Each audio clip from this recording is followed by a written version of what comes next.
formula that estimates the given change in volume or the change in surface area. A, the change in surface area, so that's what we're trying to find. S equals 4 pi r squared of a sphere when the radius goes from A to A plus dr. So immediately, students, we can take the derivative ds with respect to dr equals 8 pi r. Okay, now we can cross multiply just so we can have ds equals 8 pi r times dr. Well, in this question, it says, okay, well, give me a formula when it goes from A to A plus dr. Well, when radius, okay, changes from A to A plus dr. Well, you guys, the formula has radius in there. Oops, we're forgetting an A. Well, radius is now can be substituted with A. So if that is the case, this is now ds equals 8 pi times A and then times dr. And that's as far as we can go. So ds, students, is the change in surface area. Okay, and box that up. All right, let's try B. The change in surface area, S equals 6x squared over cube, when the edge length change from A to A plus dx. So similarly, let's do ds with respect to x. So you guys are gonna have 12x. Well, we can solve for ds immediately by, we can now have 12x times dx, right? Well, students, it wants us to substitute a from a to a plus dx. So if we were to, oh, not that one, sorry, this one. If we were to take out x and put in a, we would have ds equals 12a times dx. And that's all we got to do here. Okay, guys, so now we're going to use the application, okay? So we're kind of incorporating example 8 with this. So 9a says the edge of a cube is measured as 10 centimeters with an error of 1%.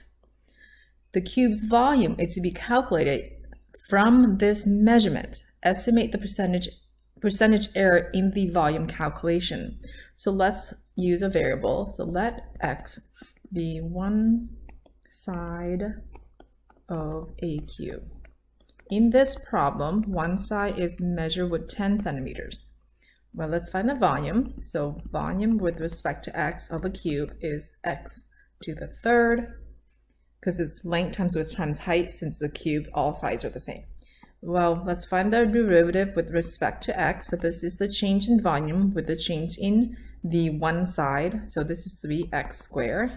dv represents just the change in volume, so we're going to cross multiply. So now we have 3x squared times dx. This is the change in volume with respect to x, okay? Well, since x is 10, and remember, it says here the measurement has a 1% error.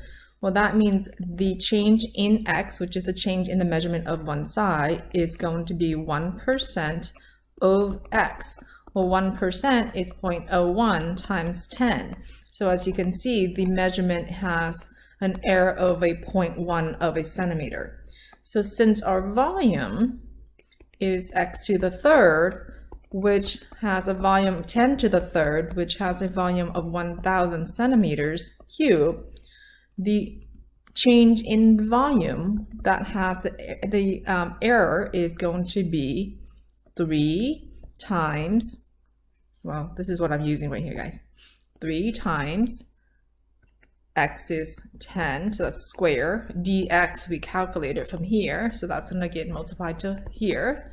So that's all of this is going to give me 30 centimeters cubic. Okay, so the change in volume is 30 centimeters cubic, but this one says estimate the percentage error. Now, if you look back at your notes, I gave you guys a formula. The percentage, okay, the estimated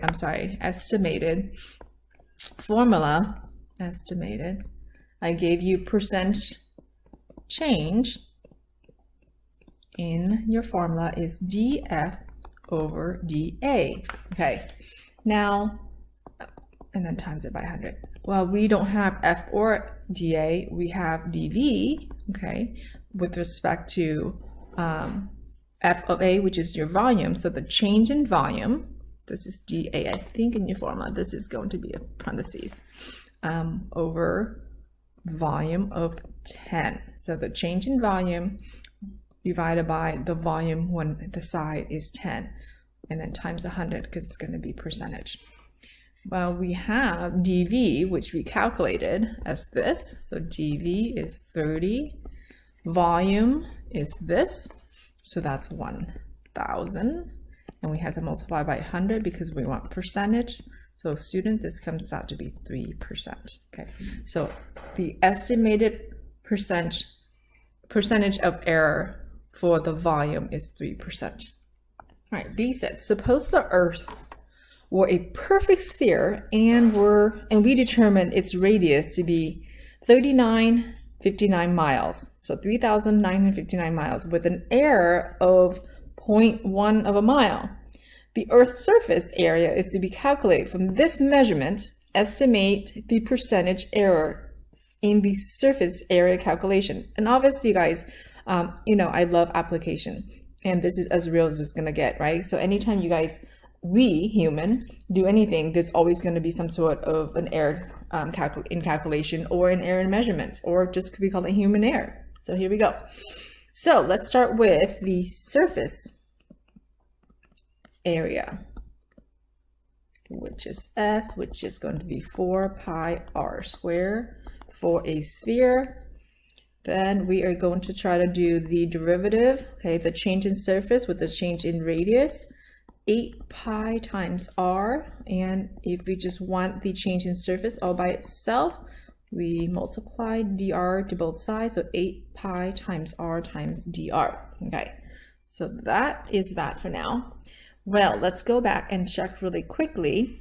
You guys, it says we have an error of 0.1 of a mile, so dr is the change, all right, in the radius. And the radius is going to be 3959 miles. So the change in surface area, we're going to use this formula, which is 8 times pi. Radius is 3959. The change in radius is 0.1. We are going to bust out my calculator. Okay, this is going to give me 9950, and then surface area, so miles square. Okay, now it wants us again to estimate the percentage, and again we are going to use the same formula from your notes, which is df over f of a, because it wants percentage, so we will multiply this by 100. We don't have f or f of a, we do have the change in surface area with the surface area when the radius is 3,959, and again multiply by 100 to get percentage. We calculated ds already, which is this number, so that's going to be 9950. Let's see, when we want to plug in s over the radius of 39, so that's going to be this formula, so hold on tight, okay? 4 times pi 3959 square, and I'm definitely going to need a calculator. I need to multiply by 100. So with my calculator, it's going to be super tiny because you got 3959 square in the bottom. 0.00505%. So the change is really, really small. All right, guys. So that's it. Example 10 from 4.5. Estimate the volume of material in a cylindrical shell with the shell thickness being 0.5. Let's correct that to feet since these are all measured in feet, okay? So with the thickness of the shell of a 0.5 or half of a foot. So what we know is, based on the picture, we know the height, okay, is 21 feet. we are given the diameter is 10 feet, which tells me the radius is going to be 5 feet.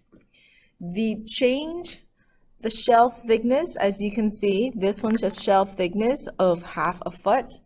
So that's really the change in radius is going to be 0.5 of a foot. Okay, so 1/2 foot. So if you see the thickness of it, so what's happening is the shell thickness is really what's happening here, right? So this is the shell, and that's going to be 1/2 foot. So that's the change in derivative. So question A says, estimate the volume. Well, what we want to do is write the volume formula down. Volume equals to pi r squared times h. The height is fixed because it gave us the height of 21 feet.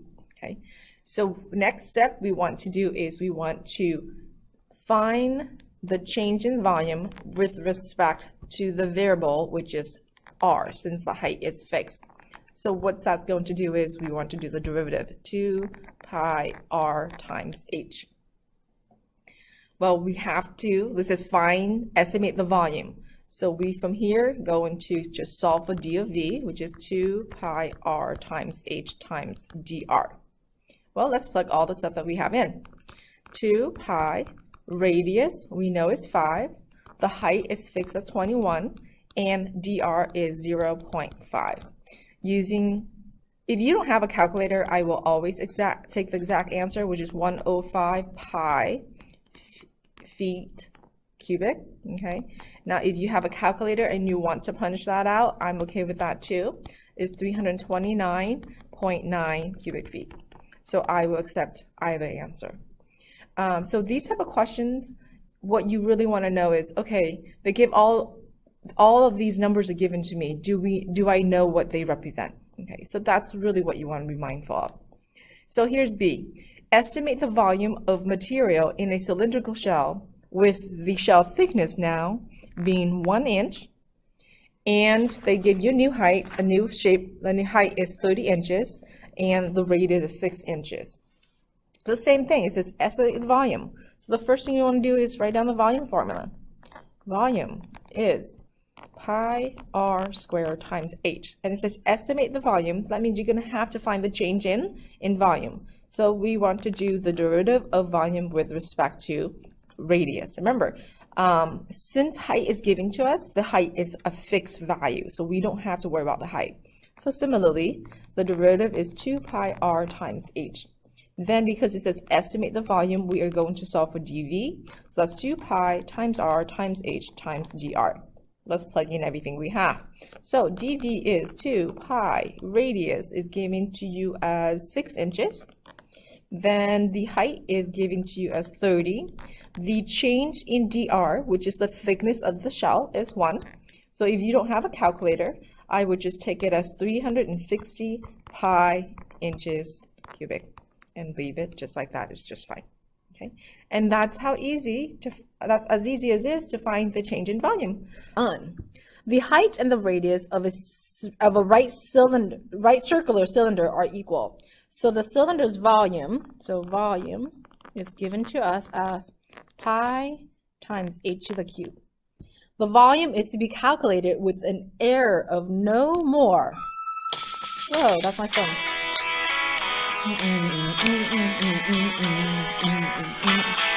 Ha! That's my favorite song. Okay. Of no more than 1% of its true value. So let's spell that out. An error, okay, so the volume is to be calculated with an error of no more than 1% of the true value. Find approximately the greatest error that can be tolerated in the measure of h, and give it to me as a percentage. So earlier, as you remember, we were looking for the percentage of the change in radius, or we were looking for dr, or we were looking for ds, or not ds, I'm sorry, dx, because it was the change on the side if we're talking about a cube. Now we're kind of going backwards. I'm giving you the change in the volume, which means that's ds, okay? The change in volume, it says here. But remember that when you are talking about error, it can be bigger or it can be smaller. So we are going to talk about an absolute value. The change in the volume cannot be more than 1% of the true value. True value of what? True value of the volume, obviously, because we're talking about the volume. So if it's talking about no more than 1%, so technically I can have 1%, just not more than that. So that's why it's an equal sign there. So guess what? We're going to have to find the derivative. So let's use your volume equation. Find ds with respect to h. So that's going to be 3 pi h squared. Let's find ds. ds is 3 pi h squared times dh. That's what ds is. Now we're going to take it and we're going to plug it in here. Well, ds, I know ds. ds, let's substitute it in. And remember, I'm using an absolute value, meaning that the change can go either way, in the positive direction or the negative direction. So 3 pi h squared dh is less than or equal to 1%. Let's convert that to decimal. So 0.01 times the volume. We have volume. Yes, ma'am. Volume. Oh, that's super fat. Volume is pi h cubed. Okay, so that's the volume. So now let's do basic math. As you know, we are trying to solve for dh, so I have to get it by itself. Now, just because I'm putting an absolute value around it, because the reason the absolute value is around it is because to represent the change can be in the negative or positive direction. Now, when you're solving for it, you don't need to worry about it. We're just going to divide both sides by 3 pi h squared. 3 pi h squared. Cancel, cancel. So dh, okay, it's going to be an absolute value just because the change, again, can be in positive or negative direction. Let's see what happens. Over here, what's happening? The h squared is going to cancel with the h squared. The pi is going to cancel with the pi. Oh, nice. I'm sorry, there's one h left. I should say that. So now I have no more than 0.01 h divided by 3. Let's multiply it by 100 to get rid of decimals, okay? So we have dh, absolute value of dh, is less than or equal to 1h over 300. I can work with that. So, as you can see, I just now need to find the percentage. To find the percentage, I just have to multiply by 100. So if I multiply by 100, the change in h cannot be, cancel out the zeros, so 1/3 of a percent of h. And what is h? H is the height, okay? So now let's spell that out. We are going to say the height should be measured with an error, which is, remember, dh is the error for height, of no more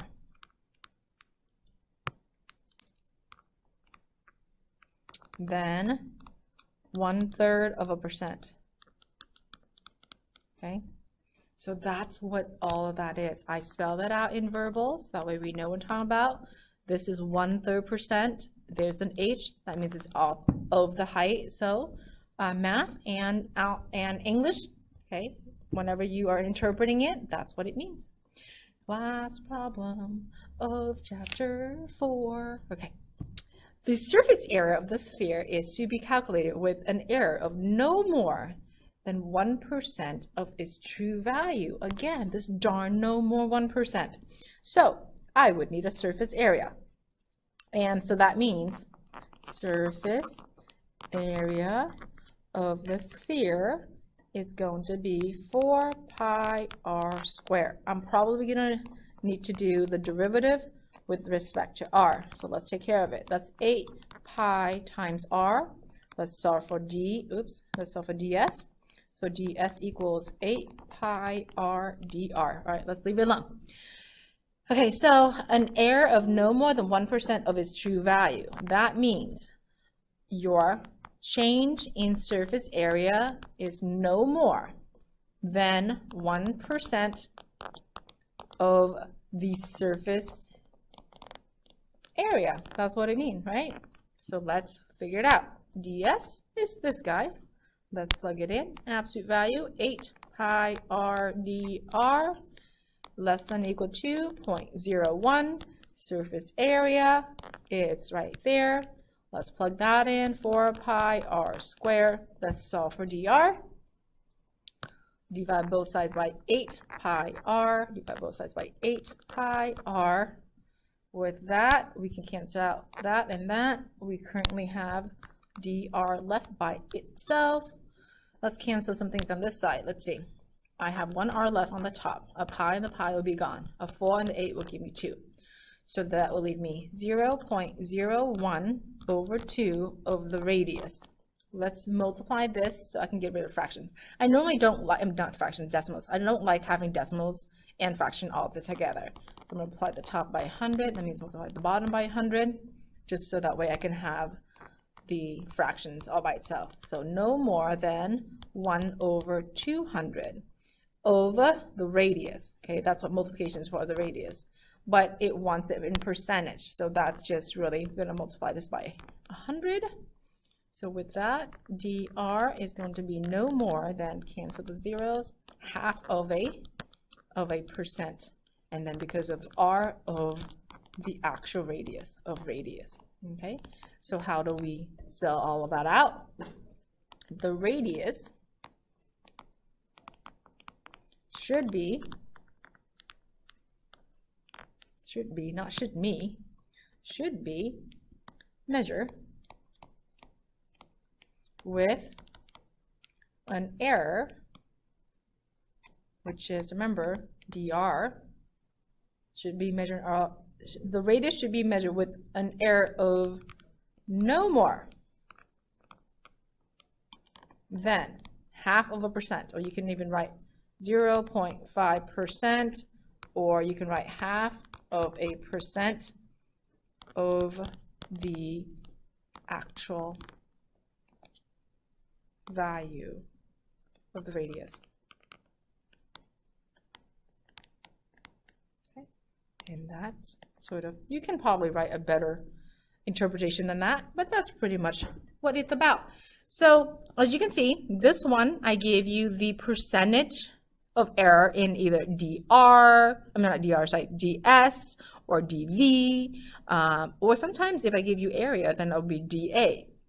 And you're going backward to find either dr or dh, which is the height, right? The change in the height, or sometimes a side if it's talking about a cube. Remember earlier in the early examples, we've went and go the other route. So make sure you know how to do all of them. And that's it. It's an egg roll.